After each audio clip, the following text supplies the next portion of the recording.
Hi guys, it's Quinn here. If you appreciate my content, consider hitting the like button.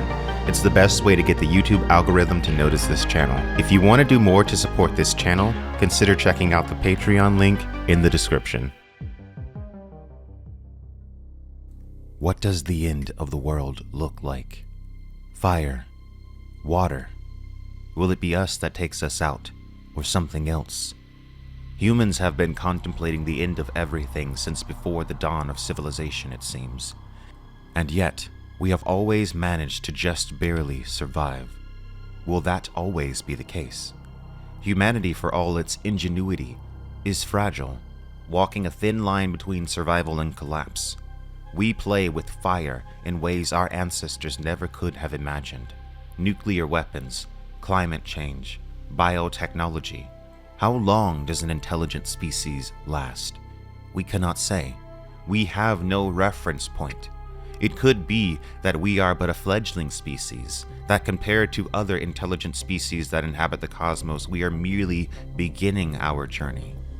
But the opposite could also be true, that we are close to reaching our end. Existential uncertainty isn't limited to our own species. The concept of the Great Filter essentially says that the scarcity of intelligent life forms we encounter might be because advanced civilizations often hit a barrier they cannot overcome. This hypothetical barrier could be self-inflicted, such as nuclear war or ecological collapse, or external, like a cosmic event or an encounter with an advanced species beyond comprehension.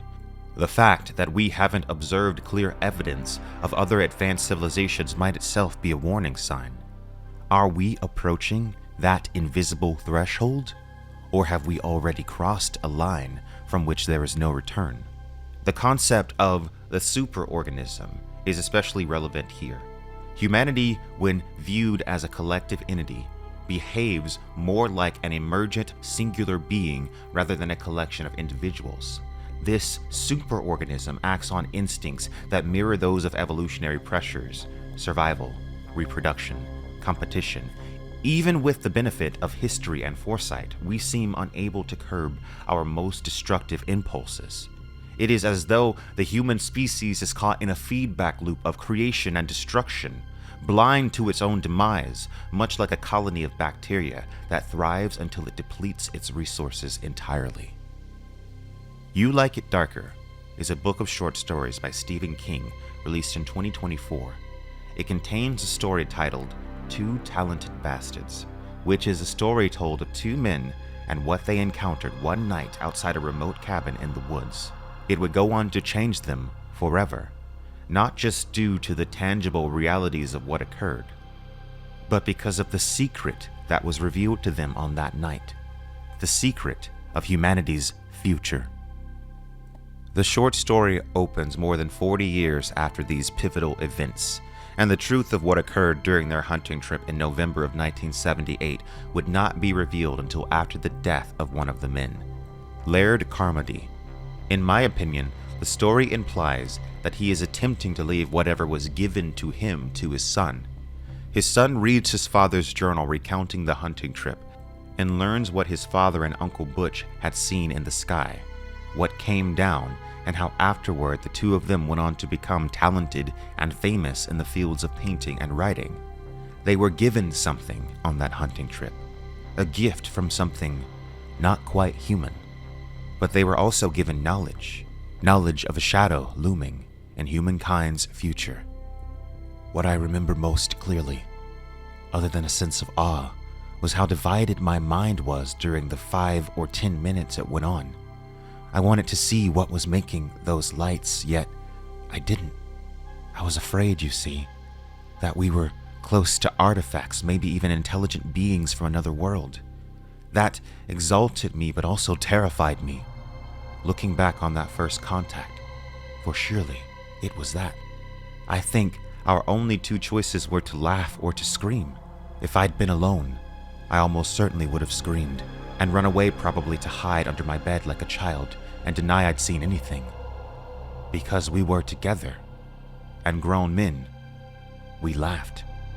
Eventually these lights in the sky do disappear, But nights later, something else occurred. Instead of lights in the sky, something even stranger happened. There was a girl on the bridge, but something about her was wrong, uncanny. She was inexplicable. She had long black hair. It was a breezy night, and I noticed that when the wind gusted, her hair blew in a clump, as if the strands had been glued together. There were no gauzy flyaways, just that clump. "Grab her feet," Butch said. "We have to get her off before the fucking bridge falls into the fucking creek." He was right. I could hear the supports groaning, and the Jalazi thundering in full spate thanks to all the rain. I got her feet. She was wearing boots and corduroy pants, and there was something funny about them too. But it was dark and I was scared, and all I wanted right then was some solid ground under my feet.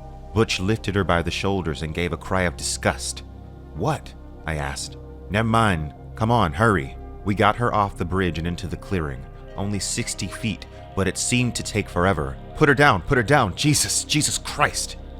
Butch dropped the top half of her, and she face-planted, but he paid no attention.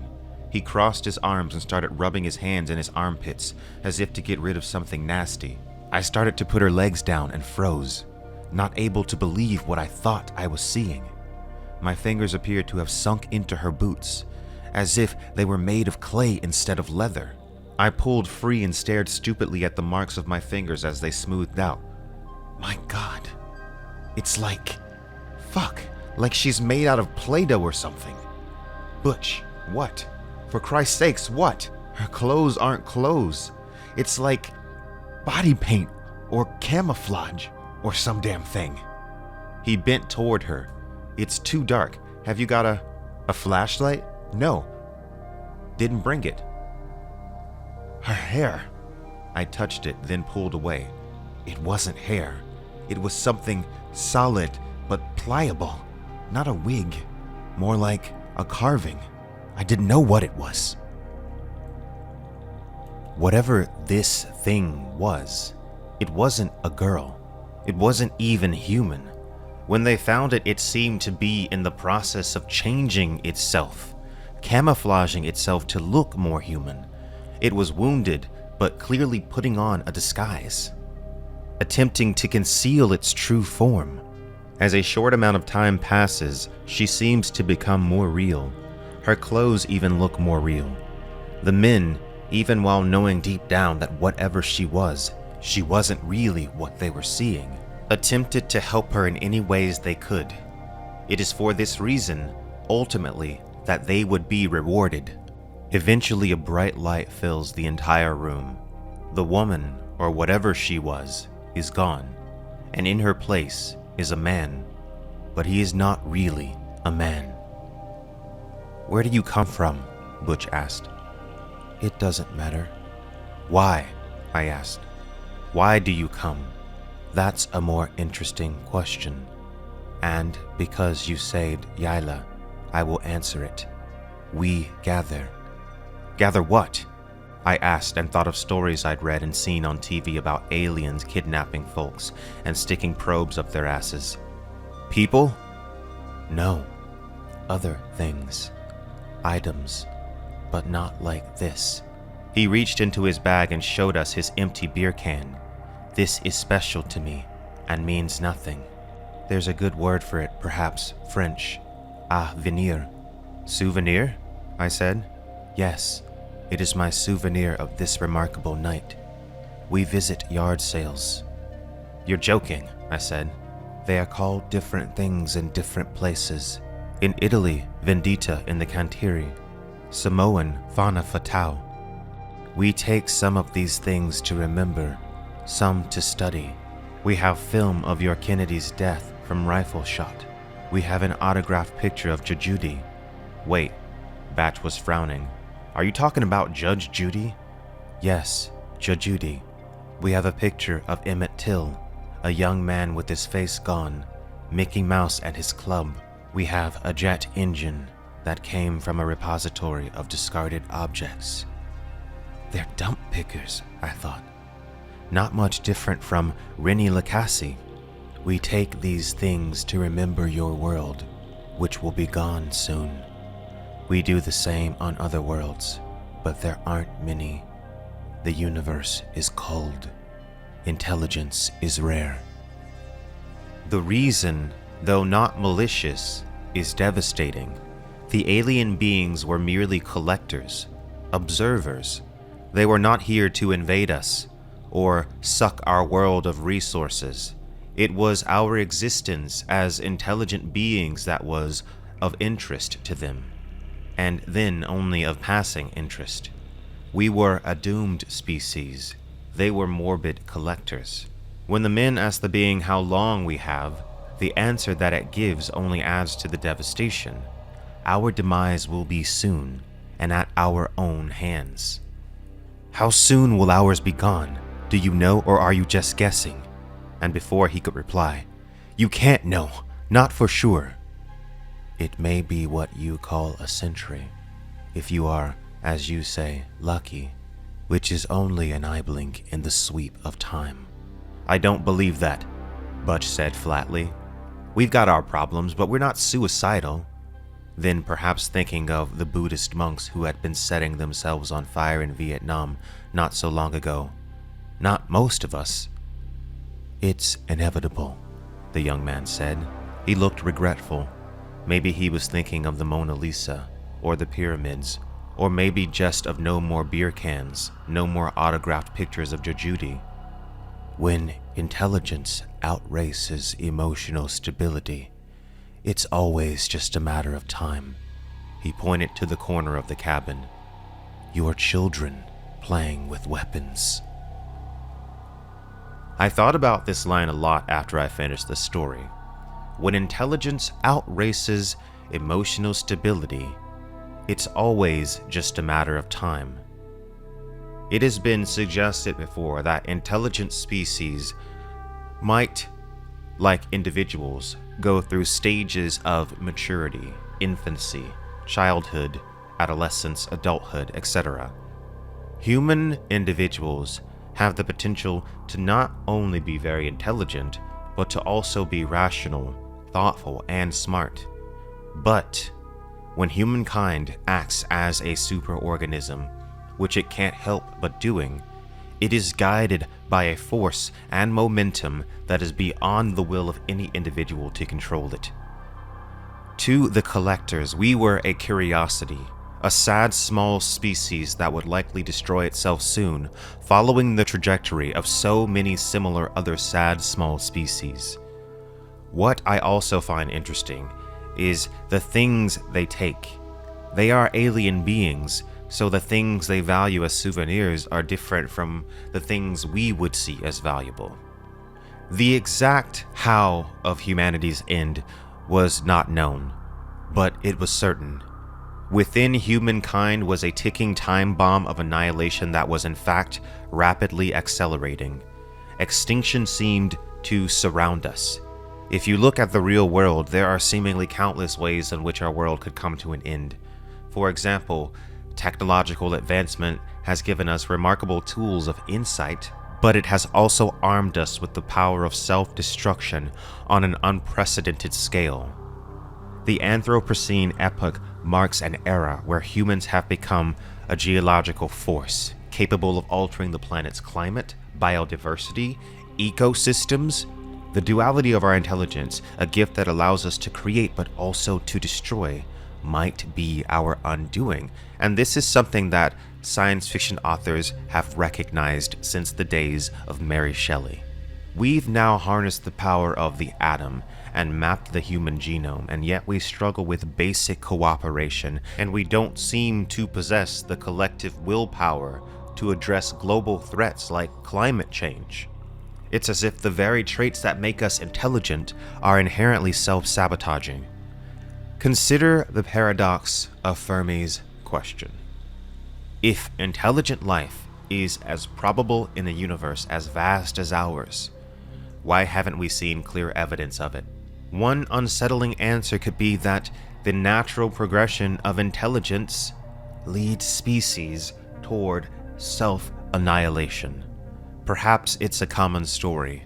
Civilizations evolve, reach a peak of technological prowess and then collapse under the weight of their own innovations. Asimov wrote about a galactic empire collapsing, but will we get that far? The Earth's geological history is full of extinction events, but this time, we are the potential culprits. Our advancements are not guided by wisdom, but the immediate desire and fears of a species that is still at its core primitive. And when you add to this the tenuous nature of our interconnected systems, the global economy, the internet, the energy grid, they all form a delicate web that keeps modern civilization afloat. These systems are again a marvel of human ingenuity, but also points of vulnerability. A massive solar flare, a series of cyber attacks, or a pandemic could collapse the entire structure almost overnight. Despite our technological advances, our survival hinges on a very precarious balance. We exist in a moment of unprecedented power and unparalleled vulnerability, a combination that, perhaps like in this story, might prove to be our undoing. Before the being leaves, however, he bestows upon the two men a gift. This gift is ineffable. It is the ability to access what was within them, the ability to express truth in the form of art. Anyone can have a thought or an idea, but the ability to take that dream, that idea, and manifest it in reality is a gift. This story stuck out to me because, although it is short, it's about something much deeper than a creepy alien encounter that two men had in the woods one night. It's about the human superorganism's unconscious desire for its own destruction, a shadow cast upon all of us that represents our collective death wish. In the end, the ability to express truth in the form of art doesn't make Butch or Laird any happier. And how could they be, knowing what was to come, knowing the future that would be left for their grandchildren? The depiction of the male alien being also gets to me. This image of this stoic, evolved being taking pity on two insignificant individuals, understanding that they were a piece of something great and beautiful that would be destroyed through no true fault of their own, because, as I said, it's never the individual, it's the superorganism. Humankind often places itself on a pedestal. We think highly of ourselves, but in the face of these beings, we are lost in the dark.